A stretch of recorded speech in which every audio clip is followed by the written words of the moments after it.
So, hello, good morning, good afternoon, and good evening to wherever you are in the world. Welcome to this edition of the Inside Out Effect podcast, the now self-proclaimed #1 global personal development podcast on a Sunday, on a Saturday evening at 5 o'clock. So, and today we have a very special episode. This is episode 22. And the topic of the episode is how to live and cope with ADHD with our special and lovely guest, Jacky Rands. So hello, Jacky. Thank you for joining us. Thanks for having me. Great. But before I introduce Jacky, I'd like to welcome all of our viewers on Facebook and to all of the people that's listening on YouTube and all the other podcast platforms that we're on. So hello, welcome, and thank you for joining us. And so without further any ado, I would like to introduce our team today. So to my left, I've got our very special guest, Jacky Rands. She's the lovely and the luscious Jacky, who is going to share everything about her journey and what she's learnt thus far living with and coping with a child who was diagnosed with ADHD. Yeah. So we're going to go into that. That's the topic of the podcast for this issue. And to my right, well, before I say that, both of us would like to thank you for joining us. Thanks for asking. I don't want to thank her. You don't want to thank her? If you want, I don't want to thank her. I'll thank you from the both of us. You're always so much nicer than him. Yeah, I know. Yeah. You mean he's more nicer than me? Yeah, I'm a lovely guy. Oh, you're a lovely guy. Are we good cop, bad cop? Are you a good cop here and I'm bad cop? I don't know if I've ever been a good cop. No, I was going to say, not your background, you haven't. No, exactly. Seriously. But it just shows what's possible.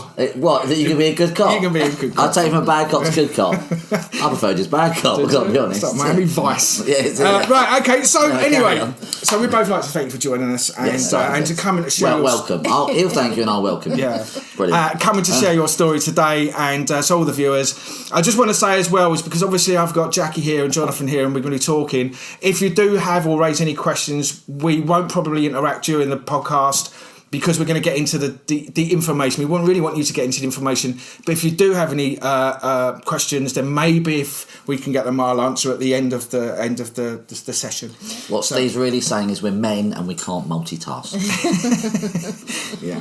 Speak for yourself, mate. Speak for yourself. But anyway, okay, so, and to my right, so he's already poked his nose in, but he is the co-host, and he's my business partner. He's the creator of the DTO system. He's also co-founder of the Inside Out Effect with myself, and he's also author of the book Decoding Pain, the Emotional Blueprint to Healing Chronic Pain. And I have the remarkable and the robust Jonathan Shores. The robust. That's not in the script. It said remarkable. You didn't put robust. Wow. You've added that in. I've added that in. That makes me sound robust. Yes, that's. In fact, I can't say what that makes me sound because politically correct these days you can't say anything. Wow. But that makes me sound. You can say whatever you like. Chunky. It's their response to the problem. It is their response to the problem. Yeah. So I'll go with robust. That's fine. Hello, Steve. How you doing? I'm really great, mate. And so before I'd like to start, before we start talking with Jacky.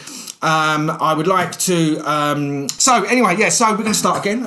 Rewind. No, don't start again. Yeah. Just so start from where you left So off. Before I start, I'd like to bring in Jonathan. How are you, my friend? I'm very well. How have you been? I'm good. And have you got any recent successes that you'd like to share with our viewers that are watching the podcast? And any successes you want to share with the listeners? So crack on. I've been super busy still, really, really busy. I'm attracting. I'm treating a lot of people going through divorces and separations at the moment. I'm treating a lot of women who are struggling to work through and get through the emotional upheaval of a divorce or a separation, and I seem to be attracting quite a few of those at the moment, because obviously it's a very hard thing to do and it's a very hard process to go through, and you're naturally going to have emotional responses, but you don't need to have the responses that you might be having. A lot of it is just triggers from the partner, and I will say it's not just women. I've treated men going through it as well recently as well, them going through the separation, because it creates a lot of depression in men. Separation from your partner creates massive depression, especially if there's kids involved, and for women it creates a lot of overwhelm and a lot of anxiety about dealing with the ex-partner, dealing with the kids, dealing with the situation.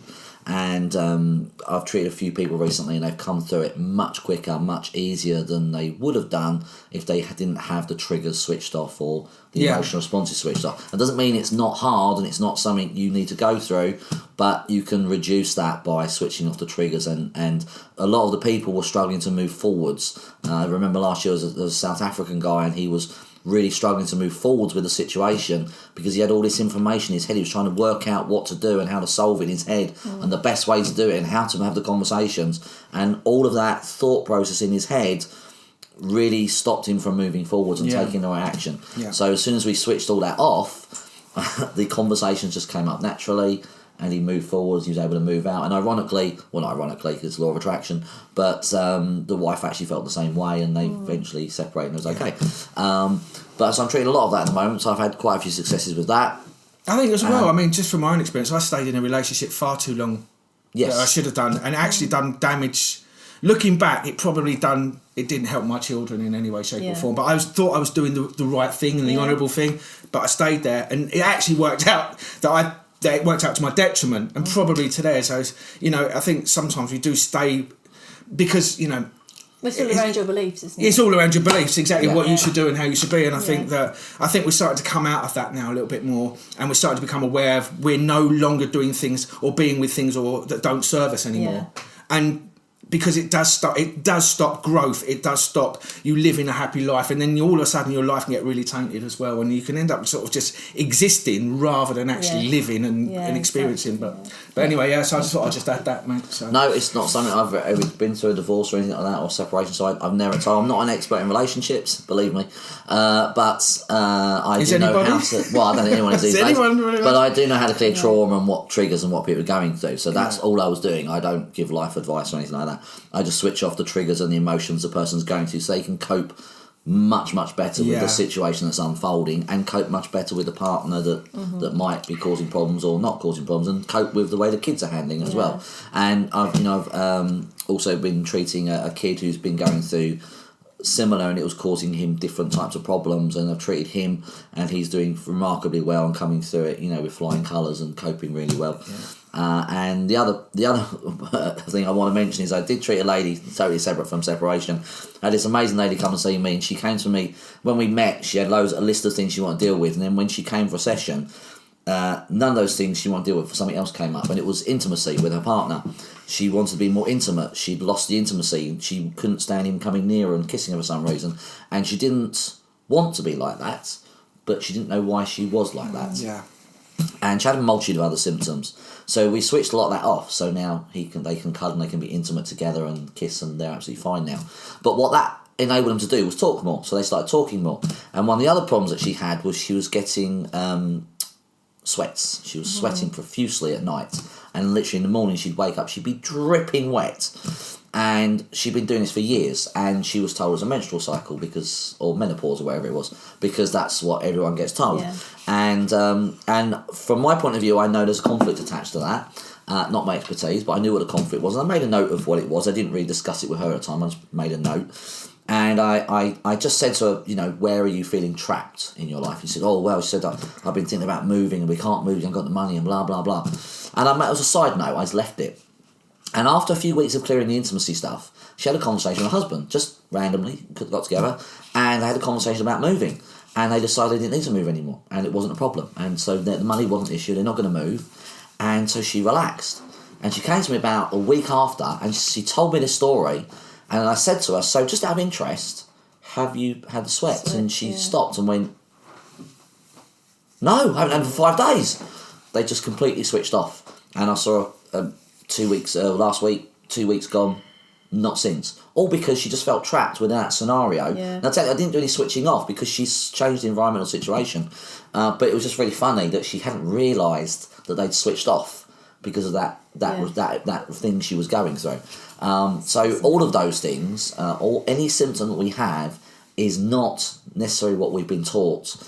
So any symptom that women go through is not necessarily what we've been taught is going. It's actually a response, a biological response going on to a situation in our environment. And once you understand that, change it, the symptom goes away. Yeah. But I thought that was fascinating because it's not something I work with regular, but to see the change in her is brilliant. And she can wake up now and be normal and fine. Yeah. So, and again, that would stop intimacy, wouldn't it? Really, if you're sweating all night long. So I don't know. That's what normally happens to me after intimacy. But, exactly. That was too much information, to be honest, Dave. Is it? I'll be honest. Is it? It was too much information. I mean, I know you well, but do the viewers really want to know that about They you? do now. They do now. Right. Maybe that's Too what it late. is. Too late. Too late. Can't Can't take it back. Can't turn back time. No, I ain't got DeLorean. Anyway, right, carry on. So that was me. How are you? Well, you've had some really good successes. Yeah, I've had a couple of great. Well, there's 3 things that I want to talk about. Oh, 3 things. Something actually that I didn't. So I've got a 78-year-old lady. She spent. She's a 70. Not while you're sweating the nose. What? She's 78 years old. You can't take that back. No, I can't take that back. Sorry. Yeah. So I had a 78-year-old lady contact me last week. She has been diagnosed with, or she sort of self-diagnosed herself with fibromyalgia, but that's what she believes. She's in a lot of pain, and so obviously knowing what I know that most of that is all emotional trauma. Mm-hmm. Okay, so anyway, so I had a conversation with her, and she basically said, I really want to work with you. I really want to work with you, and I just wanted to mention that because if there's a woman who's 78 years old, I think she spent 40 years in personal development, thought she'd solved all of her problems. Then as she got older, realised that all of the stuff that she'd done in personal development had sort of not really worked for her in terms of, it sort of improved her environment, but hadn't really worked for her at all. And so she watched our last podcast, reached out to me. She's reached out to me and said, I watched the podcast, I've just come to realise that actually I've not actually solved any of my problems. And I'm like, no. So without being rude, no. Yeah. So anyway, so she's 78. She's now starting her journey with me at 78 years old. And I think that's just an amazing story that it's never too late. Yeah. Now, 78 years old. That is, most people at age go, oh, it's too late for me to change. Too late. Oh, I'm too old to change. People are doing that at 40, let alone 78. Yeah, they do. No, it's too late and I am who I am. Yeah, exactly. I can't change it. Yeah. That's a really good impression there. Is that what you're going to be like when you're 80? I don't know. Right. But that's the response I get from a lot of people. No, they do. They say it's too old to change, no point, and it's which is more beliefs. It was more beliefs. Yeah, actually, which we spoke about last week. Yeah, exactly. Yeah. Right, so you had that. So what about? So I had that. 2 other people. So I had 2 other people. So there's a young lad that's been coming to see me now. He's on his 4th session with me, and now I don't want to obviously take too much about information, but he was involved in sort of the gang scene. He ended up got into a very dangerous situation. Caused a lot of harm, went to prison, come out, stuck in it, and his whole program is around being brought up in that environment. But he knows now that after going to prison that actually he doesn't want that anymore, but he doesn't know how to escape the whole situation because mum's programmed him into it. He was basically encouraged by the mother to sell drugs because he could make loads of money and all the rest of it. So he's in that, and that's his program. So he can't really see a way out because it's been validated that it's okay to do that. Yeah. And so he then ends up getting involved with all the wrong people and then ends up getting into trouble, goes to prison, comes out. So anyway, he starts coming to see me, and he said, my friend's dad tells me you can help me. I said, yeah. I said, what is it you actually want? What is it you want to achieve in your life? Where is it you want to go? What do you want to have? And he said, well, I don't want to do this. I don't want to do the drugs. I don't want to sell the drugs. But I can't stop myself. So anyway, I've gone into all his beliefs and all of the programming that he's got inside of his head and all of the guilt and the shame about the selling of the drugs and the crimes he's committed. And within 4 weeks, he's now completely out of the group. He now no longer has any urge to sell drugs. I know that for a fact because I've cleared that. He's now working full time and he's now got himself a suit. And he's also taken on all the learnings that I do in the coaching and gone on. Solicitor, do you? In my world, that's what a suit is. Yeah, so he's got himself a suit and he's now cracking on. In just 4 sessions, his whole life has completely turned around, and he's no longer in that. And there was some really bad instances of where he nearly got stabbed. And so he was attacked and mugged, and so I switched. In 4 weeks, I managed to switch all of that off for him, and now he's no longer got that in his life, and now he's flying, and the whole detachment from it is he's no longer triggered in or has any thoughts about doing or going back to that life. So, well done, you young man. Really, really proud of you, mate. Yes. Well done. And so I'm really proud of being able to help this guy in a very short period of time, literally change his life and go on to do great things. And I think that's one of the hardest things for people to get out of, that whole drug scene. And it's very difficult to get out of that for a little while. And so anyone who can actually master that, and well done to them. It's amazing to get out of that. So. Yeah. So I'm really proud of that, and he's going on to better and greater things. And then obviously, well, not obviously, but just recently there was a tragic incident at a local pub near us where someone got fatally injured. And it's a big shock to everybody, really, because you don't expect it to happen on your doorstep. No. But and so, you know, anybody that's watching is associated with the family of the kids that got involved, and our hearts go out to you, you know, and our thoughts are with you. But obviously, there's a group of guys that were that were on the receiving end or part of it, and one of the mothers come to me, and she was absolutely traumatised because one of her boys was involved in that group, and she was absolutely just smashed to bits because you thought it could have been my son and all the rest of it. So I know from a parent's perspective, and you're friends with that situation. And so the mother was in an absolute mess, and so she had all the images. She'd created all these imaginary images of us happening to her son. I mean, the conversations that she's having, she feels helpless because she's in so much shock that she can't help her son, and so that's the problem. So anyway, she comes to me, and I get to, you know, obviously I have a conversation with her. I get to the bottom of the problem, and I'd say within about an hour, I'd switched off. I got rid of all of the stuff in her head about the images, the sounds, the stuff she'd made up, all of the guilt, all of the shame, all of the worry, the whole lot. And as soon as I got rid of that last little bit, she could see the relief leave her body. Yeah. And she was like, "Oh my God, thank you so much." She got up, gave me a hug, and she goes, "You know what? I now feel like I'm in a position where I can now support my boy or support the lad." Because up to that point, she couldn't do anything because she was so messed up about the whole thing that every time that he would contact her on the phone or reach out to her, she couldn't function. And it consumed her for the whole week. It literally just consumed her for the whole week. Couldn't do a thing. And so I'm really grateful again and happy that I was able to sort of have some positive influence on, because that guy the young lad needs support right now. But if he can't get it because they're in the impact of it, then it's a lose-lose. So to be able to help that mother now get rid of it all, you know, one of the things was she was guilty for not feeling bad. She felt guilty for not feeling guilty.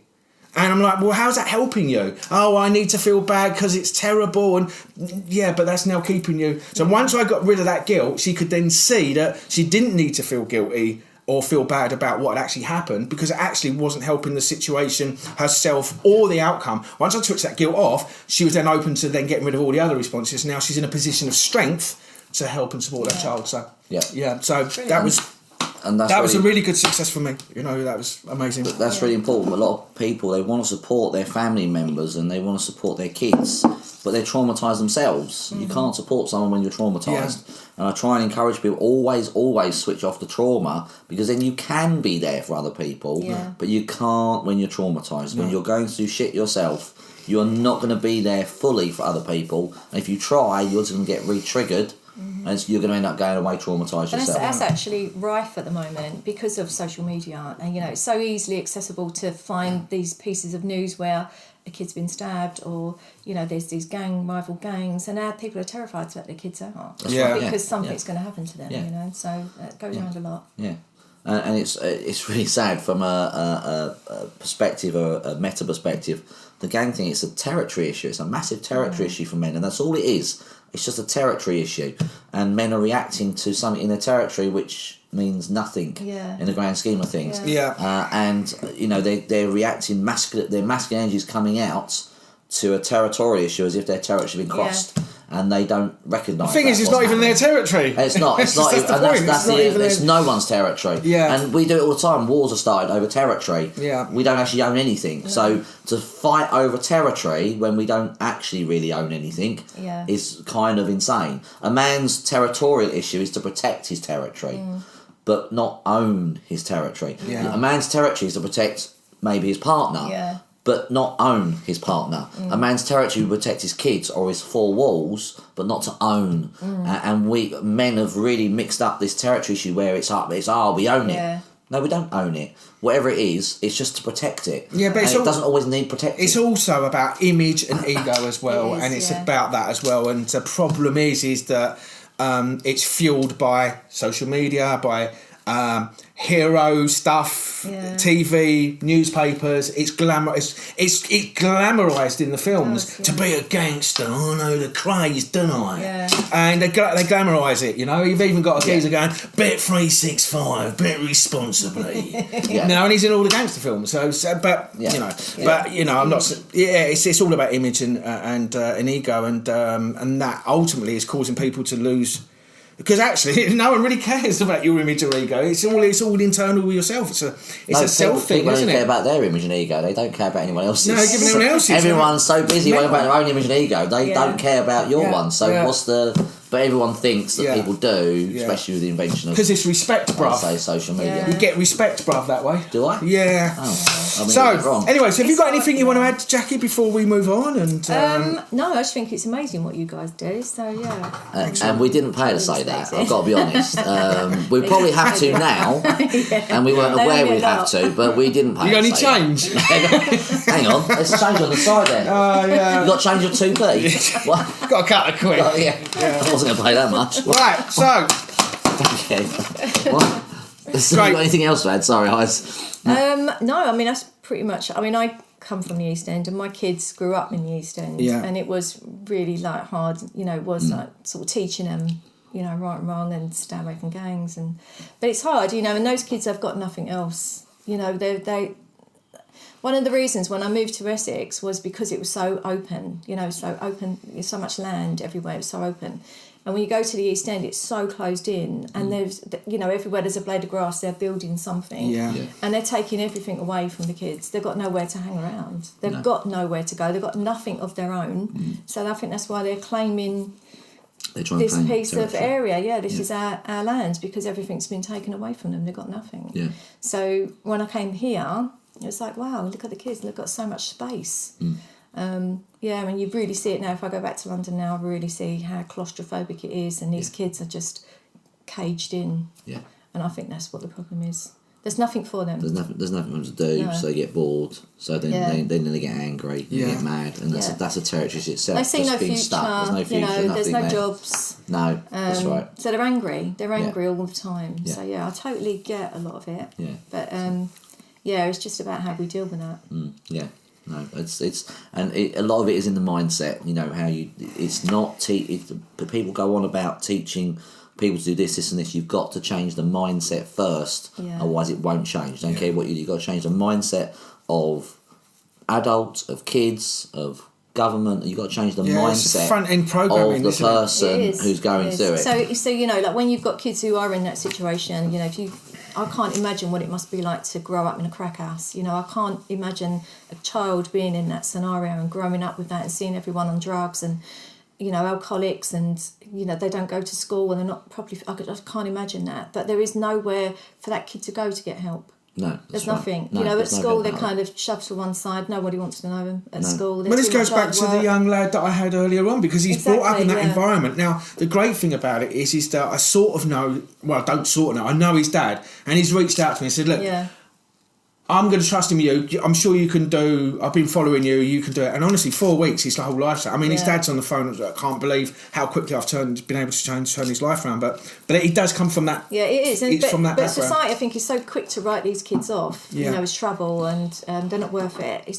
But I really don't understand where they've come from, and they don't see chances. They're not made aware of how they can improve themselves until they'll meet someone like you, and then they realise where it's all come from, why they think that they can't have anything other than what they've been brought up with. One of the things that worked in my last session, which really opened his eyes, was we spoke in the last episode about filters, okay? And I said to him that basically you got a filter. You've got a red filter, which you view the world as a really bad place. You've got to be like this. You've got to have money. You've got to be seen. You've got to this, this. And the world's a bad place and it's dangerous, and you've got to hustle and fight away. Or you can put the green filter on and go, do you know what? It's amazing out there. It's full of opportunities. There's loads of really good people out there. If I set the intention to do something, to achieve something good, I will see it through that filter. Because all the time you've got the subconscious look, it will just go and find it. Whatever your radar is set to, you'll go and find it. Yeah. So once I got him to change his radar from it being a life where it looks or is like that to what it really is, all of a sudden you could just see him go, oh my God, by just a shift in perspective. All he needed was a shift in perspective to realise that he was seeing the world through this filter of what he believed the world is and how it should be. But once you changed it, now the opportunities presented themselves naturally because they're always there. It's just that when you've got the filter on, you can't see them. Yeah. They're invisible. Take the filter away and then they appear. Which is very much what happened to my son. So what we're getting onto now, when we're talking about ADHD, because I was told he had ADHD and this is what was creating it all, I've then fed that to him over the years, completely unaware of what I was doing. But that's how it kind of all started for him. And, when I come to the end of the story, I'll explain that. But it's very much in the same way. When you're told your child's got ADHD, you go, right, what do I do? And they say, well, do all this. And so you do all this. Yeah. But all of this is rubbish, really. And it was just keeping him going. It was keeping him believing that there was nothing he could do about this ADHD. Yeah. Yeah, and that's the problem. A lot of people just think there's nothing can be done about anything, so we'd influence this trap. But as you so nicely segued in, it was very good. Excellent segue in there. You're pro, clearly. Yeah, clearly you're pro. And then tell us like your story. What start? I know we've got some questions. When he was diagnosed with ADHD, it was when he was born in 1986, Lee. So there was no internet. There was nothing like Facebook or social media, anything like that. So he was a screamer from birth. He would scream. And I knew instantly something was wrong with him because he was my third child. So I wasn't like a new mum. He was neurotic. Yeah. You've been through it. He cried all the time. And I thought, this is not normal. So, goes back to my doctor and said, something's wrong. He's just crying all the time. And they said, give him a week and he'll settle into his environment. And I knew that was rubbish. I was like, no, he's not. And he was just screaming. It got so bad. If he went to sleep, which was rare, I was lucky if he slept 3 hours a day. So you're getting up at sort of 7 o'clock in the morning and you're looking after 3 little ones. And they was all under 5. So it's hard graft. And then 6 o'clock in the evening to wake up for a feed, and then he wouldn't go back to sleep till 4 in the morning, and that was every night. So you get to the point where it got to a stage where my 2 little ones, I could hear them whispering to one another, going, "Don't wake that baby." And I thought, oh my God, what am I doing to them? I'm showing them not to make noise around babies. So I went back to my doctor, said, there's definitely something wrong. He's just screaming. He's in pain. I can feel it. He's in pain. I know this is pain. This is not a normal cry. So they sent me to the hospital, see a paediatrician, did all the tests. And I remember it really clearly. I was in a corridor in the hospital and he came out and he said, "You've just got a miserable baby." And I said, what? Is what he said to you? You've just got there's nothing wrong with this baby. He's just miserable. Oh my God. And I said, a baby's not born miserable. And so these experts, mate, so keep going on about. There's nothing wrong with him. Yeah. And so I took him home, and you're left with that. He's like, what's the point in going back to the doctor? There's nowhere I can go with this baby. So, I couldn't even, go to the library, and I was reading up on screaming babies, but there really was no information around it not that I came across. And my whole upbringing was doctors. My mum would always go to the doctor, and there was never any like natural solutions or energy healing. Nothing like that was around in that day and age. So it was always the doctor was the only thing you had. So I kept going back to. I drove my doctor insane. I was like, something's wrong with this baby. Something is wrong. And then that's all I got. I'm really sorry. There's nothing wrong. And that went on until he was about 4. And then he went to school, and it was the school that actually said to me, something's wrong. And, brilliant. So the school, not the doctors, the school, there's something wrong. Something is wrong. Brilliant. And it was, he had an Australian teacher who had a sister who was autistic. Right. And she said, he has traits of autism. And I said, what's that? And she explained a little bit about what it was, and he was displaying all these traits of it. And so, I went back to the doctor again, and they sent me to this family consultation. And we used to have to go every month, and it would be me and 3 kids, and a double-sided mirror, and they'd be watching you interact with your children. And then the second I left the room, he would be biting someone, pinching someone, really spiteful. He was really disruptive at the time. You couldn't take him anywhere. If I brought him around here, he would be looking in absolutely everything, pulling everything out. I mean, like a little tornado. You couldn't stop him. For God's sake. So I'm just going to move this round a little because you're struggling. Oops. We're back, folks. Having a bit of technology troubles today, aren't we? Technology issues. That's And it. so- You're in the picture now better. Yeah, so we went there every month for about a year, and get to the end of that year, and they said he's ADHD, and I said, what's that? And they said they weren't too sure what it was, but it was a new thing from America. And I thought, great, because now you know what it is, you can treat it. And he said, well, no, we don't really know how to treat it. Shocker. So they had no idea really what it was or how to deal with him, and you're just left with it. So it's like, this is your problem. Yeah. You know, there was nothing. So it carried on like that for such a long time. And then he was, he started suffering with anxiety at quite a young age. I'd say about 9 or 10, his anxiety started. And then this teacher he loved left, and that was it. Like, school exploded. He didn't want to go. He would throw a chair at a teacher in the classroom. He was angry. You know, there was anger going on now. But I wasn't clear on why he was angry. You know, what is this all about? Where's it all coming from? Yeah. Everywhere I went, no one had any answers. So he had psychiatric treatment. We was going every month to this psychiatrist, and we'd sit and talk for an hour, and that was it. And you'd leave the room, and then you go, what was that all about? Nothing is changing. I was doing it for years. Nothing is changing. That's all I kept noticing. Nothing's changing. I don't understand what this is all about.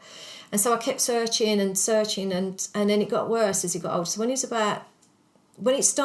he was going to secondary school, I knew he wasn't going to cope. Because he was in one classroom, one teacher, and that was probably enough for him. To go from secondary school, you know, different classrooms, different teachers, 1,000 more kids, was completely overwhelming for him, and he couldn't cope. He was there for 3 months, and he come home and he said, I don't want to go to school anymore, I don't like it. And I was dragging him out of bed in the morning, and which is another trauma for him. So I was literally dragging, he's screaming and crying. I'm like, you have to go to school, it's the law, you know, you've got to go to school. And I couldn't understand why he was struggling in school. You know, it's all kids do. And then, so he was like, he was my third, but I've got 5 children, and he was always on the outside. I felt like there was this group of kids here, and he was over here. It was so different to those, and I couldn't understand why these could cope and he couldn't. I just couldn't understand it at that time. And then he just... Did that trouble you? Oh, God, yeah. Did I you knew something was wrong with him. Yeah. I knew something was wrong. I didn't know what. And every time we went to a psychiatrist or psychologist or whatever it was, I knew it wasn't going to do anything, but I didn't know what else to do. I know, we talk about, it's our little thing, you see. It is. It's all very, very great going to see these people. They say, and they can spend all this money getting them for them to try and understand your problem. Yes, I think we've understood it. Yeah. But now try and change it. Well, because this was for years, this was happening. And then, so he stopped going to school, and I thought, I'm not doing this to myself anymore. So I phoned the school and I said, he doesn't want to come to school, and I'm not going to force him. Like, you need to help me. And so then I had to go to SENCO meetings every fortnight. What's a SENCO meeting? Which is Special Educational Needs. Okay. They love a label, Yeah, don't they? they love their Labels, man, acronyms. it's It's So brilliant. Special Educational Needs is SEN Sorry. now. They call it. It used to be SENCO, now it's called SEN. And I thought, great, because they don't know what to do. They're special needs. Yes, They're of course I know what to do, Yeah, exactly. So I went, and every fortnight for a year, I went to these meetings, and nothing was happening. And it's like they were just all sitting around talking about what needed to happen, and nothing actually happened. And then one day, I was getting really frustrated, and you're assigned a social worker, and I was like, what is supposed to be the point of this meeting? I don't understand what is happening here. Like, when is something going to change? When am I going to see something different? Because life at home was absolute hell, because he couldn't control his behaviour at all. He was, if I give you an example, I'd come home from work one day, and he had the Argos catalogue in his hands, and he was doing this. And he's come up to me and he's like, Mum, look at this. The new Xbox was out, whatever it was. Yeah. The new Xbox, it's only £199. And I go, oh, yeah, great. Yeah, Mum, can I get this for my birthday? Now, this might have been February. His birthday was July. Right. So I was like, well, always say around about your birthday. No, Mum, can I have it? Why can't I have it? Please let me. Why can't I have it now? You might as well get it now. It'd be much cheaper now than what it would. And he would not stop. It was like a barrage of like, please, why can't I have it? Why can't I have it now? I don't understand why you won't let me get... And I'll be like, Lee, I've got other birthdays before yours. When we get to your birthday, like, let me see. And then, you know, and then I'd be like, right, now stop this now. No more, stop. And he wouldn't. And I'd have to go and shut myself in the bedroom because, and they'd be knocking on the door. Why can't I have it? Why can't I have it? Must be awful. Why can't I have it? Must have been dreadful, yeah. Oh my God, what is wrong? And this was everything. Like, this wasn't just a one-off, it was everything. And, you know, I'd get up in the morning, the back door would be wide open and he'd be gone. When he was about 14 years old, he'd be gone. And he wouldn't think anything of, like, leaving the door open all night. You know, it's like... I was walking around my house like a jailer. I'd have keys and locks everywhere because he would leave everything open. I'd come home from work, my street door's wide open, no one's in the house. You know, so he was doing that. He'd go to his uncle's house because his uncle, they like to play them games together. So he'd go there and he'd phone me and he'd say, oh, you know, don't worry about me tonight, I'm not coming home, I'm staying at Colin's. And I'd say, okay, fine. And then at 3 o'clock in the morning, he'd be throwing stones at my window because I'd locked the door. Why have you locked the door? Because I'm in bed asleep, you know, in case someone comes and slits my throat in the night, you know. Yeah. So we had that for years. All of that kind of stuff was going on for years. And again, like he wasn't going to school, and there was nothing. There was no help. And so you know, so at the last Senko meeting, I remember they said, Jacky, if you don't get Lee back to school, we're going to take you to court. And I said, great. Take me to court because the judge might actually do something. Because I've been coming to these meetings for a year and you've done nothing. Yeah. So let's take it to court. I said, and something might actually happen. And they realised, they all kind of sat around looking around each other at the table and realised they'd done nothing for a year but talk about it. That's what that's what I don't mean to say, but that doesn't just happen in that meeting. No, that's happening across the board. It's all let's talk about it and solve nothing. Yeah. And that's where, as long as we're aware of it, we're doing something about it, but it doesn't help the individual. Let's get him statemented. We need to get him statemented. So when he's statemented in primary school, it means that he's got a chance of going to a special needs school in, you know, when he goes to secondary. Right. So we fought to get him statemented. Nothing happened once he was statemented. It was like, what was the point in all that then? Yeah. So he went to mainstream school anyway. He got no extra help. Their extra help is extra help with maths, an hour of extra maths, an hour of English or reading. That is not what he needed. He needed help with his mental health. Yes. He was mentally unwell, and no one was addressing that. He was seen as dysfunctional. He was naughty. He was bad. He was unable to focus and concentrate. You know, he was all these things, and he was none of that. You know, but that's what I fed him for such a long time. That he's so dysfunctional. Why can't he just behave like normal kids? You know, you're so naughty. You're such a bad boy. Why can't you just behave yourself? And that's who he thought he was. You know, growing up, that's all he'd ever been told. You're naughty, you're dysfunctional. So it's reinforcing. It's reinforcing. It's just reinforcing it. Reinforce the behaviour. Yeah, you're bad. You're bad. Say it enough times, you become bad. Exactly. And so when he was about 13 years old, he took an overdose. But he only took about 4 tablets. But he thought he took enough to kill himself. And that was the point. So when I get to the hospital and the doctors were like, "Don't worry, he's only taken 4 tablets." I said, "Yeah, but he thought he was killing himself with those." That's more of a problem. That's more worrying. Yes. I don't care how many he took. He actually thought that was going to kill him. Yeah. But he's all right. But he's all right, look. And then they said he needs psychiatric help. I was like, he's been having psychiatric help since he was 4. And I was like, oh, really? Like, really shocked that he was. And so they'd write a letter to his doctor, and then the doctor got in touch with me, and then he had to start all over again, this process. It was exhausting for everybody. And then when he was 16, he did it again, but he took more tablets this time, and they had to pump his stomach. And again, referred him for psychiatric help. And so we would go to see these psychiatrists, and we'd be in like this, and I'd be talking to him, and he'd be like this. That's how he'd be in a meeting, a therapy meeting. Really? He wouldn't sit there without me. So he didn't want to talk to them. So he wouldn't engage. He wouldn't engage. No. And this was the biggest, I mean, just ridiculous statement of all, was they put down on these that they couldn't see him anymore because he refused to engage. Right. And I'd be like, yeah, that is the problem. Like he struggles to engage. Yeah. That is the issue. Yeah. Well, if he doesn't engage me, I can't help him. So then he's like, what do you do with that? Yeah. What do you do with that? So as a mother, You're totally lost. I bet you're pulling your hair out. I was pulling my hair out. I knew something was wrong. I thought, I need to find someone who knows what they're doing. Like, I need to find someone who can help him. And there was nothing, absolutely nothing. I was going everywhere. I was paying for private assessments. And I thought maybe someone in Harley Street would be better than a local doctor. And then you're getting the same thing. And then I paid £1,500 for this assessment. And it came out he had ADHD. that was the result of it at the end. I was like, I already know that. I know he's got ADHD. And so it went on like that. And then when he was 19 years old, he, again, I didn't realise the impact that this had. I come home from work and he was doubled up in pain on the floor. And he's saying to me, before then, he was saying, Mum, I almost died today. I choked on a piece of apple. And I said, well, all right, you didn't. You know, you're fine, you're all right. No, you don't understand. Nobody was here to help me and I was choking. And I didn't realise what that did to him. And I said, you know, well, you're fine, no, Lee, don't worry about it, you're all right. Within 2 months, I came home from work, he's laying on the floor, doubled over in pain. And he's like crying on the floor. And I was like, what's wrong? And he said, oh, Mum, I'm in so much pain, my stomach's in so much pain, I think it's my appendix.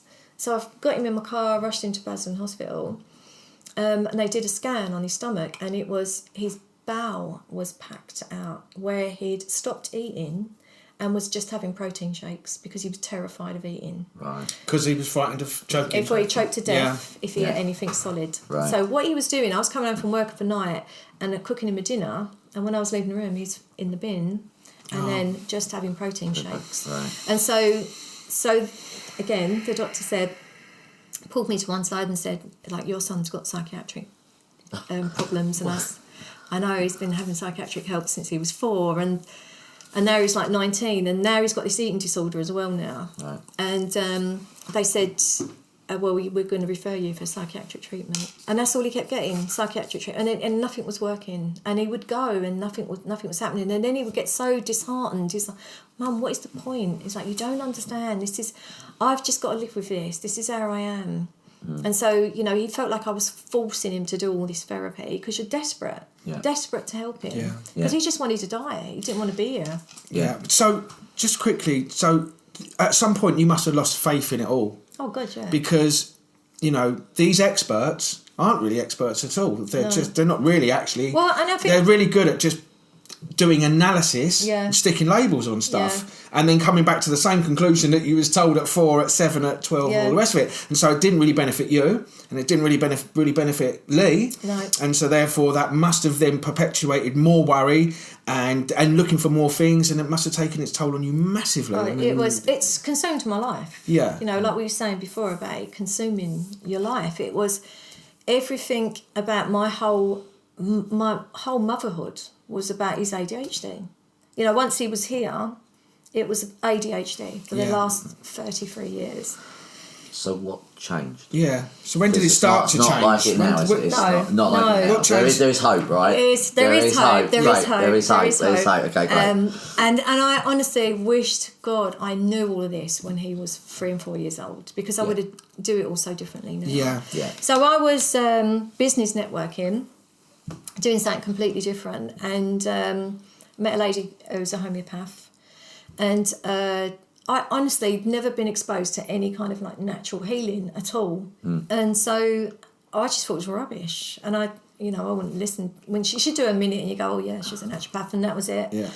And she talks about these essential oils, and again, like, I wasn't interested, and I was switched off at the time because he was just suicidal at the time. He didn't want to be here, and I used to go to those business network meetings just to get away for an hour, to be honest. It's like I need to clear my head and figure out my next step, you know. And so I'd be in those meetings, but I'd be thinking about him and what I needed to do, and not really listening. And so I met her again a couple of weeks later. Same thing. She gave everyone a little bottle of wild orange, and I remember thinking, that smells nice. Put it in my bag. Thought nothing of it. 3 weeks later, I saw her again. This young girl had a meltdown at this meeting, and Jenny did some EFT with her. Okay. And using the oils, right? So the night before, when he's telling me, Mum, I don't want to be here anymore. You don't understand what this is like for me. The panic attacks was killing him. Like, they were horrendous. They terrified him. I used to get phone calls from psychiatric doctors saying your son's walked in off the street, he thinks he's having a heart attack, it's a panic attack, he needs psychiatric help. Yeah. So yeah, that came around a lot. And so I see her do this session of EFT with this girl and using the oils. I'd never seen therapy like it, and I said, this girl was like transformed in front of me, and the words, like the questions Jenny was asking, I'd never heard in any therapy session before, and I thought, what is this? This is new. Yeah. So I said to Jenny, I think I need you to come see my son. And she said, yeah, sure. She's like really like, bubbly. And I'll come see him. I was like, no, you don't understand. He's suicidal. She was like, that's fine. Don't worry about it. I'll come see him. Yeah. So she came 4 days later, and bear in mind, he's nearly 28 years old, 28-year-old man, and you're telling him some lady's coming to do this. Yeah, do tapping and stuff oils, like that. and he thinks I've totally lost the plot. Yeah, he's completely. Like, what, Mum? He's like, why do you keep putting me through this? I was like, Lee, I don't know what else to do. Yeah. Like, please, just try it. If it doesn't work, you don't have to do it again. No. So he's willing to try it, and then she came in, and I think instantly, like, if you got that spark with a therapist, it really helps. Like, he felt really relaxed and comfortable with her. And so I left them on their own, and I said to him, I need you to tell her everything. I don't care if it's about me. I don't care what it is. Just get it out. Just tell her how you're feeling. Let her help you. And I left him for about 90 minutes. And when I walked back in the room, somebody else was sitting there. Like, it had a massive impact on him. And his panic attacks didn't go completely, but they reduced enough where he could cope with them. Yeah. So I haven't seen a doctor since that day. I've not needed to, because that was my journey into natural health, right? So that was the first thing. I then looked for a naturopath, and they helped him with like nutrition and stuff like that. But all of it was like helping him. I could just see him getting better and better. Yeah. And then Wendy Smith came along, who you guys know. Yeah. Wendy does something very similar. Wendy was saying a little wave up there, so if you are watching Wendy... Oh, did Wendy wave? Yeah, I did, but I didn't want to break the flow. No, don't I love you, Wendy. Yeah. Yeah, so Wendy... Yeah, we love you, Wendy. Come along and did some... it's very similar to what you guys do. It's not the DTO, but it's on a similar kind thing. of level. Yeah, I've experienced it. It's very good. Yeah. Me and Wendy does some swaps. It's very good. And again, did her session with him, and again, changed him again. And he's not seen a doctor since that day. So that was 2016, all of that started... So I'd say in the last 4 years, he's probably seen Jenny and Wendy 2 times each. So 4 sessions he's had over 4 years. Wow, it's incredible. To go from my whole life being doctors, years and years, to never having to see one again. And also being told that he needs psychiatric help. But just in 4 sessions. 4 sessions. I mean, after 28 years of trauma. Yeah. For you and him. Yeah, for both of us. Of psychologists just asking questions or... In a different way. In a completely different way. Yeah.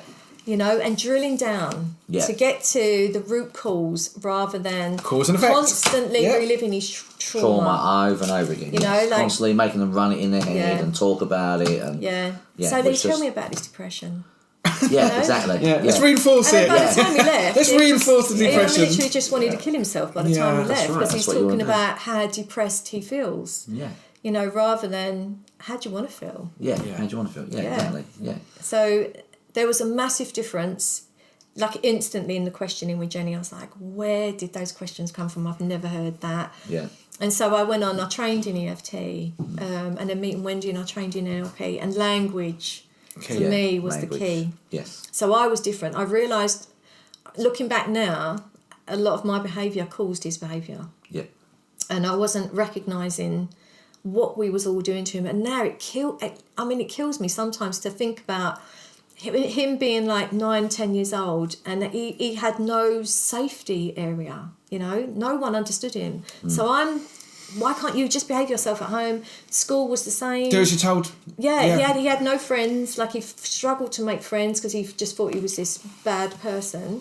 And what he actually told Jenny, I've never heard him say that before, was, so I've got a daughter called Stacey, who's very like life and soul of the party, very bubbly, full of confidence, total opposite, and he said to Jenny, in my heart, I feel like Stacey, but I don't know how to bring that person out.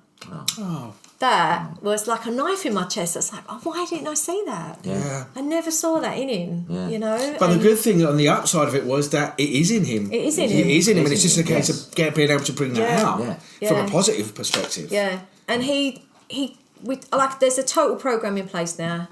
That I don't feel the need for the doctor, and I know I hate that word empowerment. I do hate it because it's bandied around a lot these days, but I do feel empowered by that, by my knowledge now and what I know. Yes.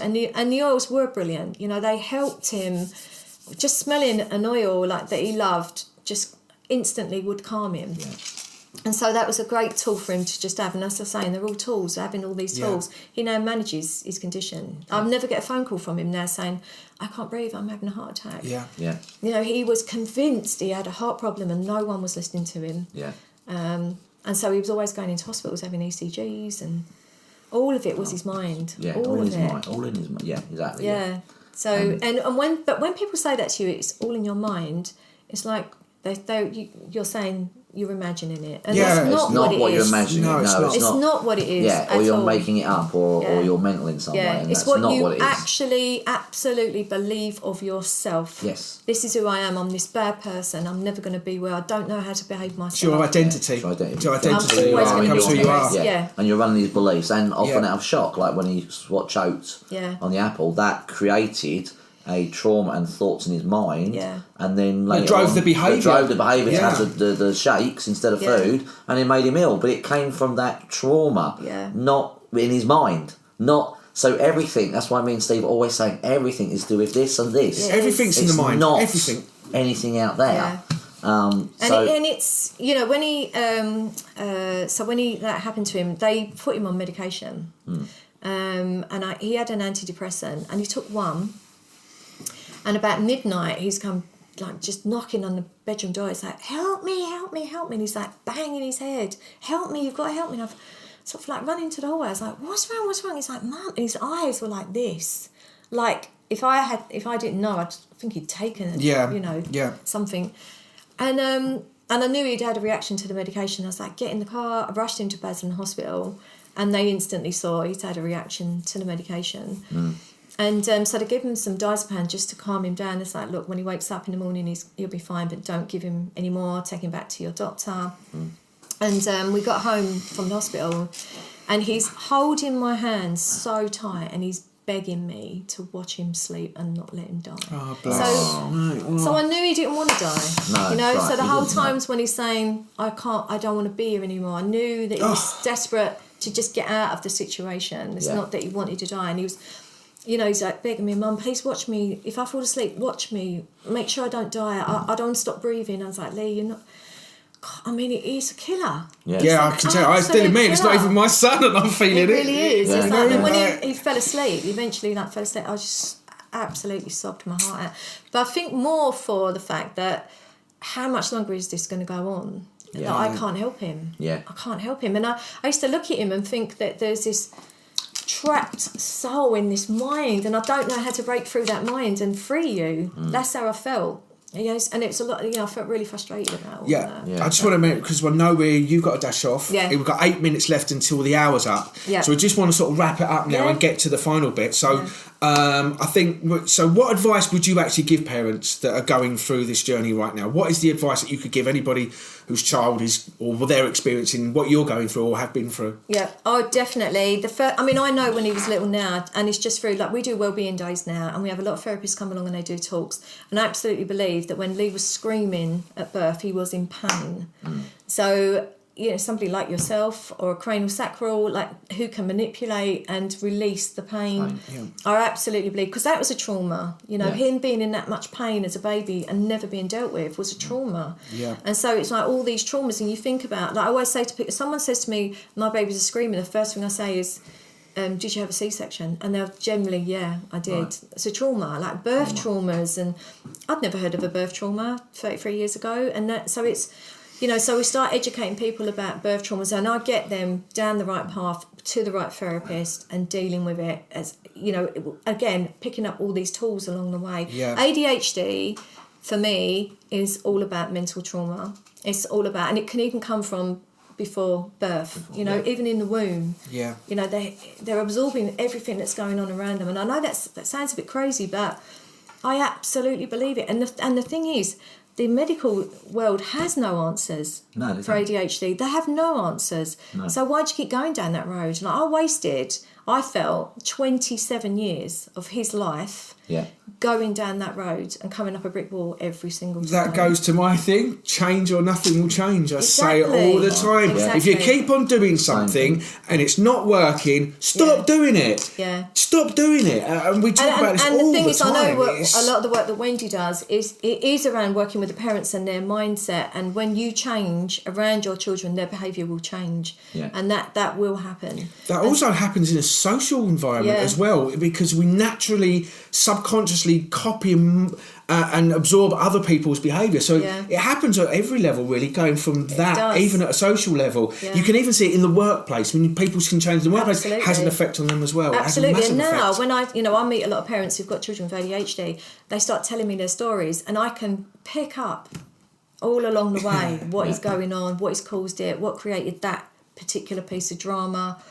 You know, so it is just about educating yourself. It's like, get out there, meet these therapists, talk to the people like yourselves and find out what you can do to help your child. You know, don't rely on the doctor. They're not going to fix your kid. Don't rely on the school. It's not their job to fix your kid, to be honest. It's like when they have a duty of care when your children are there, but it's not their job to fix them. And I think there's so much pressure on schools and teachers now.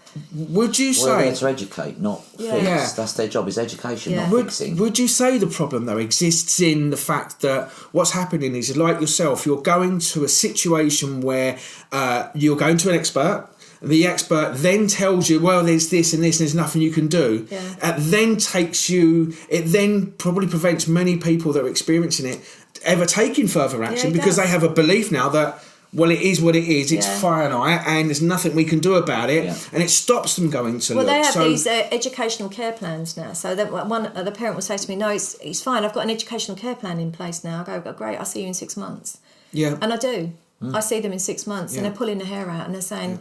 what do I need to do? Yeah. And so we get them on a program of what they need to do. Yeah. So what have you learnt from this? What if there's 3 learnings that you had from this, what would the main learnings be? The main thing is, when it's not working, you can't keep doing the same thing, and that's what I was doing, and it's because I didn't know anything else. Yeah. You know, and I think this stuff is not mainstream. And it's not out there, and we are up against the fact that the medical world don't believe in any of the stuff that we do, because they're so successful, obviously, by the sounds of it. The school's not allowed; they wouldn't be allowed to introduce it. Yeah. So you've got this system in place, and everyone's like, we're all like sheep. We just follow the system, and it's not working, and we go, well, this is just how it is. This is just how it is, and we accept that. We accept it. But I didn't ever accept that. I'm like, no, there's something else. There's something else. I just didn't know what it was. Yeah. And so it is about. Don't keep doing the same thing and expecting change. You are never going to get change with the system that you're following now. Okay. It's not going to happen. So if anyone watching wanted to contact you and their son's or their daughter was going through ADHD, how can they contact you?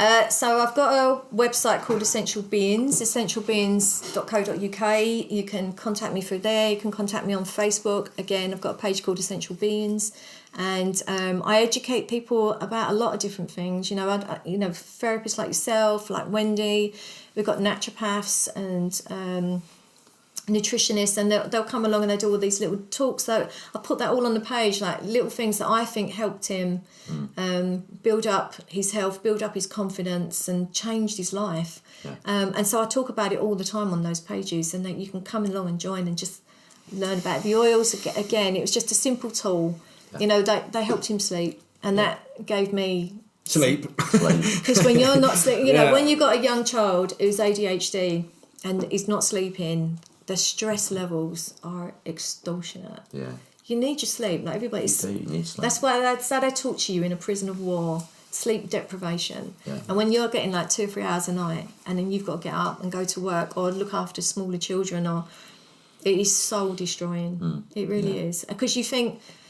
There's no end to this. No. This is my life with this kid. I've got a mentally ill child, and this is my life, and there's no answers. And that is just... Yeah, that's horrible. But how's Lee now? Very quickly. He's brilliant now. Brilliant so now. he's like Great. 33 years old now. He's got a girlfriend, Sean, and they've got a baby called Ethan James. Wow. Ethan will be 2 Yeah. in March. Never thought I'd ever see him with his own That's family. fantastic. That's ever. amazing. He's well done, he's now you. helping a dad who's diagnosed with bipolar. Right. He helps him now, and he Brilliant. tries to That's show amazing. him new ways to deal That's with stuff. fantastic. So he's that's doing great. really well. He's brilliant. Brilliant. Cool. That's, well, I've got to That's a say, good note to end on. that's a great place to finish, Yeah. so we'll Yeah. leave it on a real positive note. Thank you. Jackie, thank you ever so Yes, much for thank coming you. along and sharing your journey, because I know, obviously, from what we've just heard, that whole journey must have been, one hell of a mission for Yeah. you, but now you're sitting here being able to tell about the success of where Lee is now, and obviously what you're doing and how you're helping people, and I Yeah. think it's great. I mean, since we've got some, you've helped us with the talks that we do. It's a really great. I mean, you're an amazing human being. I think you should give thank yourself you. credit. And Thank you. so it's amazing. You got anything to say, Jonathan, before we close No, out? just anyone out there listening, just if you're struggling, just call Jackie. She knows what she's talking about, and don't keep beating down that same door with the medical route. Yeah. If it's not helping you, we always say if it's not working, do the opposite. Yeah, change or Do nothing something will better. change. Do something It's just- different. I say You it all the don't- time. You don't have to suffer. We keep trying to instill it. There's no reason for people to suffer ever. Unless you choose it. Unless you're choose it. unless you have a belief Yeah. that says you can't, like Jackie had. Yeah. But yes, if anyone wants help, then just contact Jackie. And She's the thing fantastic. is, there's no harm. no, What he's you doing. can't It's do like there's no try harm. it. It's not, if it Yeah. doesn't work, it's certainly not going to Yeah, harm them. yeah. So So yeah, it's a no-brainer for me. yeah, that's great. There's no side effects, is there? There's no negative side effects. Unlike what happened when you're in Yeah. hospital. Yeah, with allergic absolutely. medication. Yeah. You don't get that with natural therapy. Exactly. So Yeah. yeah. So There's a that's lot they can all- do. Yeah. A lot. Great. Great. Thanks, Okay, Jackie. mate. Thank you very much. Thank you very much, Jackie, again. So, well, thank you for joining us for this this week's episode of the Inside Out Effect podcast. Thank you. As you can imagine, we're totally overwhelmed with Jackie being here and sharing the story, and we're really, really grateful for that. Yeah. If you want to contact, or if you want to work with any of us that are in this team tonight, you can contact Jonathan on his website, which is www.decodingpain.com. You can contact Jackie on essentialbeings.co.uk, and also there's a Facebook page as well, and she does all the stuff with the natural oils. And then you can contact with Humble Me today, who's taken a back seat, but it's been great. And you can contact me on healingthemind.co.uk. You can go to, if you want to, if you have a business or you would like us to work with your staff, you can go to the inside-outeffect.co.uk website, which has just been recently updated by Jonathan here, or you can go to our Facebook page, which you're probably on if you're watching on Facebook anyway. So There's lots of ways to contact. loads of ways to contact us. There's no excuse. No. Like I always say, change or nothing will change. And so we want to thank Jackie again for joining us today. Jonathan, thank you very, very much. We're off for Chinese.